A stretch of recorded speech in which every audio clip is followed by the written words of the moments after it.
To believe winter is here yet again, the month of December upon us, and that means we've got to get you ready to go with our News 2 Winter Outlook. If you follow us throughout the years, one thing we always talk about, El Nino, but not this year. Why? Well, tell you what, we have the total opposite, the lesser known El Nino version. It's called La Niña. Instead of this portion of the Pacific Ocean being warmer than usual, it's actually a lot cooler than usual. And that has a big role on the weather that we can see. Christian, tell us what it looks like across North America in a La Niña winter. Yeah, Tim, typically that colder water directly impacts the strength and the location of our subtropical jet stream. That's our storm track, which means we get less storms that head our way in North Carolina. But we also have to think about how far to the southeast all of that cold Arctic air in Canada is going to make it here. So typically in a La Niña year, we tend to be on the drier side of things. Although our temperatures don't vary a whole lot, in a La Niña year, we can be a little bit warmer than average.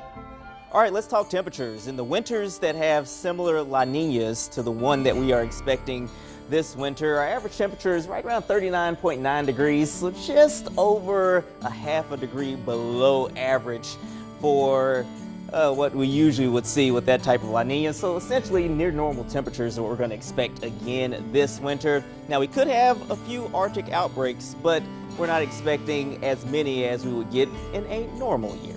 We're looking at winters with similar precipitation, and we found that on average each winter we had about 7.5 inches of precipitation, or about 1.5 inches below normal. Now what that would suggest for this winter is likely seeing a drier than normal winter, but that doesn't necessarily mean less snow. We'll see how it plays out.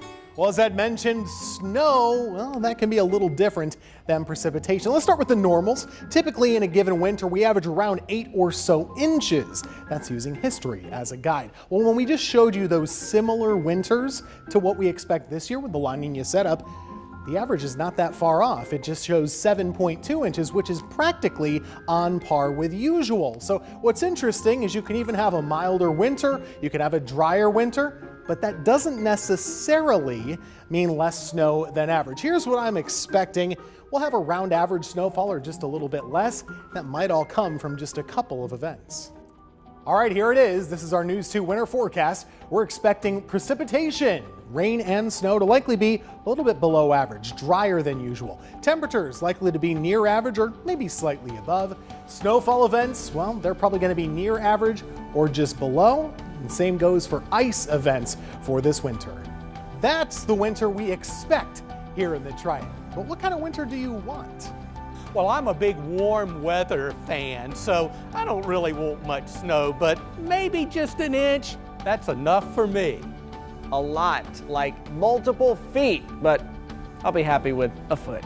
Well, I like warm weather as well, so I am looking forward to, or I want, a mild winter, but we'll see what happens. Well, if I'm being honest, I kind of like it warmer than average, and I don't care for a ton of snow. I'd be happy with just one time, but we don't get to choose. Stay tuned to see how winter 2020 shakes out.